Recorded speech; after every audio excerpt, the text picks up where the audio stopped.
Class 11th physics chapter 5 question number 28. 11th class physics NCERT exercise 5.28.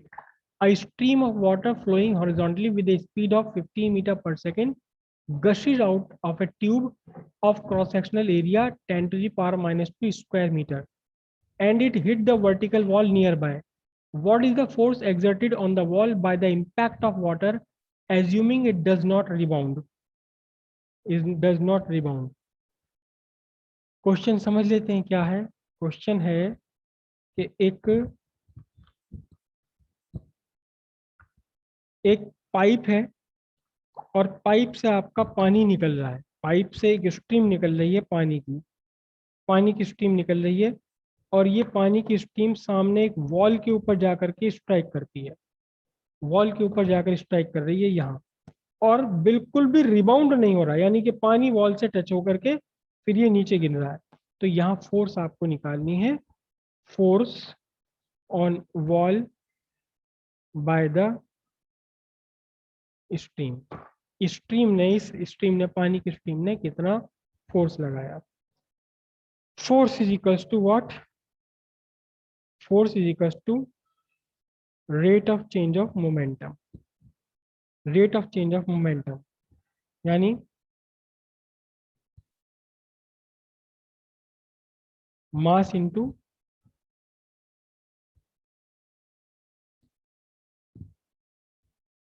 Momentum. कितना है? Mass into velocity. तो mass तो घटता बढ़ता है नहीं. मास डीवी कितना होगा? डीवी होगा mass final velocity final minus velocity initial upon time. अब सारी की सारी चीजें आपकी नहीं, पहले मास निकालना पड़ेगा आपको यहाँ पर. डी टी इक्वल्स 1 सेकेंड ले लेते हैं हम. 1 सेकेंड, क्योंकि 1 सेकेंड में जितना मोमेंटम में चेंज आएगा वही आपका फोर्स है. डी टी 1 है तो फोर्स कितना हो गया? फोर्स हो गया M V minus U. 1 second में जितना भी चेंज है मोमेंटम में वही आपका फोर्स हो जाएगा बॉडी पर. तो पहले मास निकालें कि 1 सेकेंड में मास कितना हो गया. M is equal to mass of water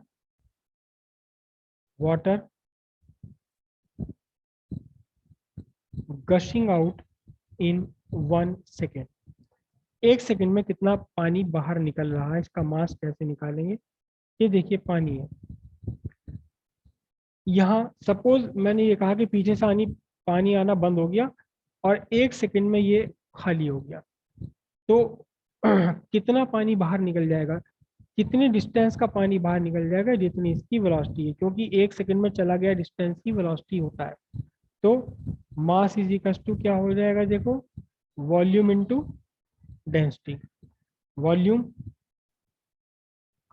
volume कितना है? वॉल्यूम नहीं पता अभी हमें. Cross sectional area into length covered in 1 second into density. Density है 10 to the power 3 लिख दिया मैंने. Cross sectional area 10 to the power minus 2 square metre की मैंने. 1 सेकेंड में कितनी लेंथ आगे बढ़ जाता है? वेलोसिटी के equal into 10 to the power 3. Velocity कितनी गिवन है क्वेश्चन में? पानी की वेलोसिटी गिवन है 15 मीटर पर सेकेंड.